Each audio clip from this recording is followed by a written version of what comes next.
Hey, what's going on? Here in cold Budapest. I've been here for a few weeks. I'm actually just taking a break from work. Been working all morning. Gonna do a little bit of exploring the city. Have a market hall nearby. I think it's about a 10-minute walk. Figured it was a good chance to talk about a few things, including some business models. So come walk along with me.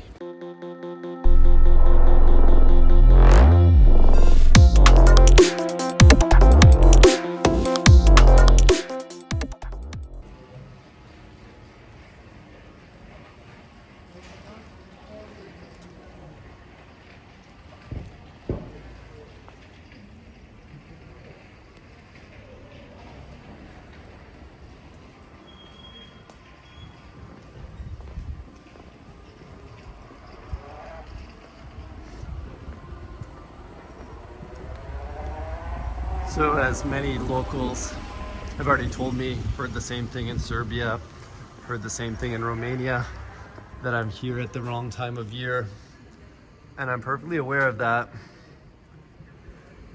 There are definitely more ideal times to come. But there are pros and cons. One thing I do like is there are far fewer tourists this time of year.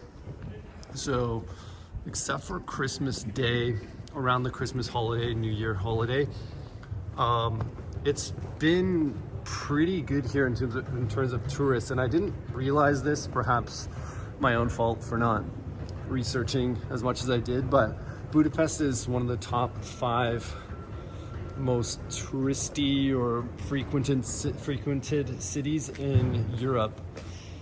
So I didn't realize how much tourism there was here until I came, but I can only imagine the summer. I think Barcelona is in the same category as Budapest, so perhaps more well known. But yeah, I visited Barcelona in the off season as well. I did like it, but I can only imagine all of these places in the summer, how many tourists there are. So I actually like coming at this time of year. The other thing is my girlfriend and I have spent so much time in warm weather climates the past few years, so it's nice to mix it up. This will be my 3rd month in cold weather, and I think we're gonna get out of this region of the world. Or not this region of the world, we're just gonna head further south where it's a little bit warmer. I think we're gonna go to Greece and check that out. That's the plan anyway. I think right now, if everything goes according to plan, which I like the ability to switch things up, we're going to head out in about 11 days or so. I think it's, or maybe it's less than 2 weeks anyway, but that's the game plan. It's like a little bit of construction here.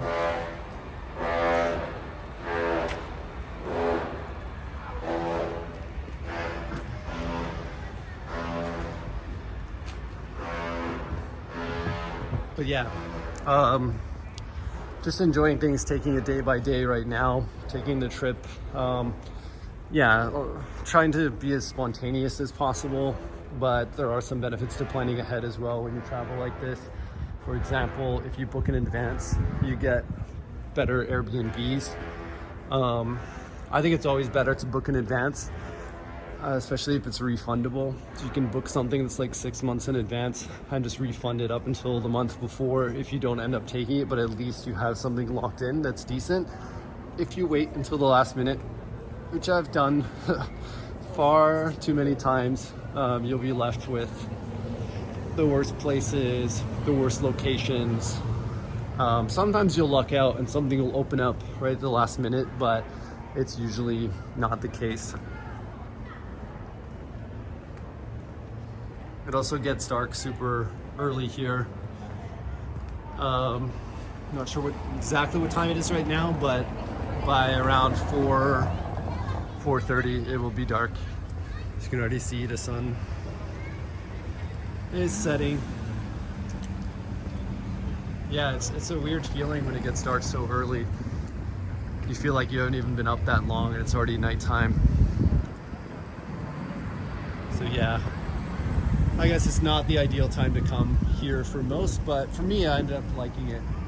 3 months in this type of climate was just enough for me. We're gonna jaywalk here? No, maybe we'll go cross at the proper crosswalk. But yeah, on Christmas, at Christmas time, it was just packed all through here. You walk further, where I was there, you walk further down that street to the historic center, jam-packed with tourists. Apparently too, when I saw that list of the most touristy cities in Europe, I didn't realize Bucharest in Romania was on that list as well. I loved it because there were no tourists there, so that was one of its appeals for me. But I think it was just the season I was there. Brasov in Romania, that's the reason I loved Romania even more. Heading north to Brasov and exploring all of Transylvania in the winter, I feel like it's even better. So that's one place I would recommend going to in winter. But such a beautiful city, Budapest. I think it might be better explored in, say, May, before all of the summer crowds come. It'd be busier for sure, but not as many people here.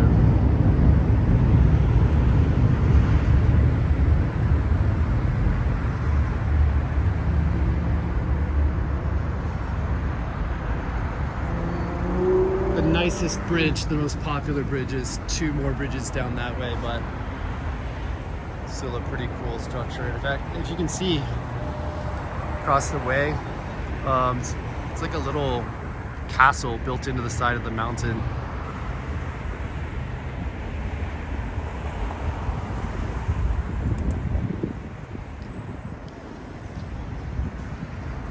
So we'll go check out the market hall here. I thought it'd be cool to talk about the first dollar I made online and how I ended up making that happen. My backstory, I was studying to be a doctor. Like, I told everyone I wanted to be a doctor. It became part of my identity. Actually, of course, my neighbors, my friends, everyone would call me Dr. Blake or talk about how I was going to be a doctor. And I felt so much pressure to do that because I had mentioned it a few times and it became like a thing. So I studied super hard. I got all A's in university. I didn't always go to class. I actually skipped so much class, but I studied really hard for the exams and I ended up doing really well. But by my 4th year, I started having doubts and thinking about a change. And I ended up talking with one of my friends in my program, who's actually getting married this year in Colombia. But he's a doctor in Canada now. We started researching how we could go to Asia and teach English. Sorry, not online, in person in Asia. So we researched Japan, China, Korea seemed to be the one that really stood out.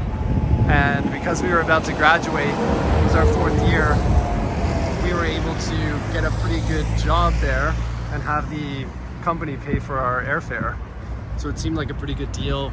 We both planned on taking, a leap year and going there. We were going to different cities, or it ended up we went to different cities. He went to Seoul, I went to Busan, and we went there to teach English. And that was a big change for me. It was the first time I had ever traveled internationally. I felt like I was in a whole other world. But for me, it was a chance to change my identity, change who I was. I started reading different types of books. I started connecting with different types of people, different expats who had moved there as well, and ended up reading books. So I got recommended a few different business books. I read Think and Grow Rich, for example, Rich Dad, Poor Dad, all of the standard financial self-help books. And then someone recommended me 4-Hour Workweek, and that's the one that really resonated with me in terms of the ability to go and design your lifestyle how you want it and travel the world and all that good stuff. So I love the messaging in that book, and I set out to be able to create that life for myself at that time. So where I started downloading courses online. One of the people I learned from first was Eben Pagan, really good business teacher, successful entrepreneur. This is the market hall, so they sell all different types of goods in here. Not sure which way we'll go. There's a second floor as well.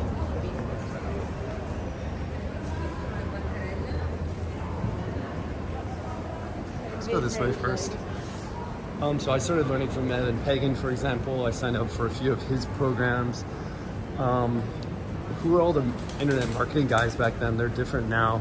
Now it's like Russell Brunson and Hormozy, all these guys. Back then it was Frank Kern. What's his name? The product launch formula guy. Jeff. Product launch formula. Evan Pagan. So I was learning from all of these guys. And the skill I decided to learn was SEO. So I started learning how to create websites and optimize for Google. And this was 2012, so this was before it was super popular. I put up a few different websites. You know, I took the advice. It's still the same advice it is now. Choose something. Let's go upstairs. Choose something that, choose something niche. Choose something that you know, like a group that you're part of. So that's what I did. You know, I set up a website about how to become an English teacher in South Korea. I set up an apartment website talking about how you get an apartment in Korea. So thinking back, those were super niche. That one actually did make money. That's how I made my first dollar online, was selling an ebook about how to get your apartment in Korea. Because there, you have to speak the language, you have to put down deposit, key money. It's a very unique system. So I remember putting up a sales page, an ebook. I used Optimized Press, which is basically like an early version of ClickFunnels or a website page builder within WordPress. And I sold a $17 ebook while I was sleeping. I remember, yeah, it's coming back to me now. I think I ranked #1 for some competitive or niche competitive terms like Uber Korea or something. I think my article ranked #1. I got a bunch of free Ubers. That was a nice bonus from that. So I had my affiliate link in there. People would sign up for Uber. This was when they had an affiliate program. And I basically rode around in Uber Black the whole time I was in Korea for free just from that one article. So had some side benefits, but I remember then we ended up doing consultations where we would take people to real estate offices. We would do all the translations. We would walk them through the process, and we ended up getting a number of clients from that, but it was never like the kind of money that made me excited to go all in on this project. So I can't remember the other early websites that I started, but there were about 4 or 5 of them. Had a blog, like a personal blog. Yeah, definitely a few more. None of them really panned in anything. They weren't like hard failures. Some of them made no money. Some of them, like the apartment website, made me money. Gained me confidence in building these websites, but never really turned into anything. It was when I set up a new website that it was in the language learning niche, where I really applied some of the things I'd studied in psychology that I knew about mnemonics, and I put a unique spin on things, and I created a PDF. It was very rudimentary, the first website, the first version of the website for this project. It was PDFs and one landing page, but what I did was I got 500 people, I think, to sign up for the PDF. I was promoting it actively. I was literally posting on a Craigslist is what I was doing, but I think now it would be the equivalent of like joining Facebook groups and plugging it in there. I was doing whatever I could to get eyeballs on it. I got 100 people. No, I got 500 people on my email list. I launched, I sent out an email launching a course and I think 1% signed up. So I got a few people signing up, and it was a recurring subscription. So I was pretty stoked about it. It gave me the confidence to say this project has potential. Like, people are willing to sign up on a recurring subscription for this product. And that's what I doubled down on. So I remember my commute to my job was 45 minutes each way. And I would hotspot myself, was like on an unlimited data plan, or I had lots of data. One of the benefits of Korea, super technologically advanced, great city. The hotspot even worked in the subway unless you were going through a tunnel. So I would get the seat because at the time I commuted, it was in the middle of the day. I'd go into work at like 1 o'clock and arrive at 2. And I'd teach for like 6-7 hours depending on the day, and I would get home at 8. So I would use that time on the subway to work on the course, work on the website, write emails, that sort of thing. And the beauty of this job was it was very minimal investment. Like, working 5 days a week, 6 hours a day, gave me so much time to be able to work away at all the things that had to go into the website. And I think it was, I don't remember at what subscriber count, but once I hit, say, 50 subscribers, I started investing in an employee to help and upgrading the tech. The first version of it was literally just PDFs that I created from typing in Word documents and sending them out manually. Then I started automating it through email, through MailChimp, and the tech just kept getting upgraded every few months. I brought on someone who was way technically smarter than me, and they helped with that. But I think we went then to like a membership style website, and then, fast forward a few years later, it was an app with thousands of paying subscribers. It was a full-on membership subscription business model. Things were automated when someone signed up. So the first version was very rudimentary. The last version was way more polished and automatic. And yeah, that's the quick story of how things went in terms of my first dollar online. The first dollar online was not the same project that ended up allowing me to quit my job, but it taught me the skills that I needed to be able to recreate the same model with a better offer, a better market. So I'm still a big fan of the subscription membership model. Something I'd like to try again. I've dabbled in all the different business models since then. We're gonna go walk downstairs and check it out. This is a cool little local market full of life. But yeah, I think I've tried everything. I've tried drop shipping after meeting a guy in a cafe in Medellin who was killing it with drop shipping. I tested that model. It ended up, I ended up folding it. You have to spend so much money with drop shipping to get it right. You have to be really good at ads. Like, I've learned Facebook ads over the years, but I would not say I'm a pro at them. So you really have to have confidence it's going to work. Like, you have to invest, say, $5K before you find a winning ad set. If you find a winning ad set,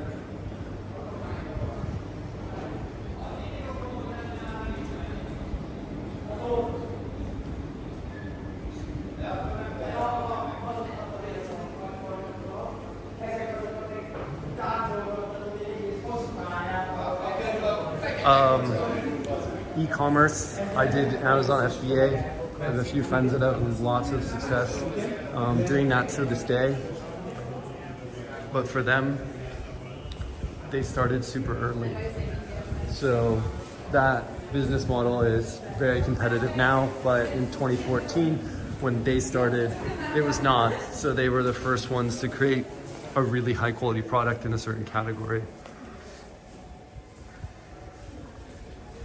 Sorts of pickled goods here. and they dominated that way. My most successful friend started a SaaS company. It's a completely different business model. I think the way most, when they have success, is basically getting an MVP up. And a few of my most successful friends have actually recommended, when I was getting started early days, do software. That's how all of them made their money in one way or another. They either coded themselves or they found someone who can code really well and partnered up with them, and that was their recommendation to me. So I think if you go the SaaS route, that's a whole other business model, but basically involves creating an MVP, getting some initial traction if you can, usually raising a round of funds however you can, your friends, your family, taking out loans, etc., getting it to the next level, and then hopefully raising funds from outside investors and maintaining as much of it as you can throughout the whole process so that you can have a big payday, like my friend did 10 years down the line.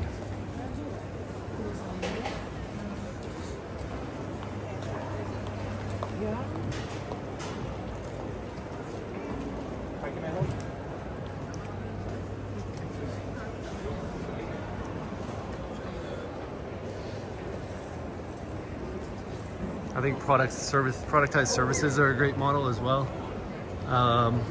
Depending on, but I think that business model can be applied to almost any service that you want to sell. And affiliate is another one that I'm a big fan of. I like the affiliate business model because anyone can do it. You don't even need a big audience to get started. You can just start recommending products that you believe in. Even if you're a member of a forum, you have to check the terms of service, obviously, but just starting to recommend to people in DMs that are asking questions about a product that you believe in, and you just sign up to be an affiliate for those products through one of the affiliate networks like Share a Sale or Impact, some of the bigger ones. Or directly have to Google whatever the software is. So for example, like Aweber or ActiveCampaign or whatever email service you use, if you love it, you can recommend it. So I know both of those have an affiliate program. For example, MailChimp, I'm not sure if they do. They likely do. But yeah, whatever software you're using probably has an affiliate program. So you can just start recommending that. And if you have an idea and you could wrap a theme around it and do what I did and set up a website in a certain niche, like that Uber example that I gave, but you're recommending a product instead. If you can rank on page number 1 for Google, in Google, for one of those terms, you can make a lot of money recommending products that way. So before you even have your own product, affiliate, I feel like it's not a bad way to go. I'm gonna head to the supermarket, have a few things to pick up, and then I'm gonna go back and start work session number 2. Thanks for walking along.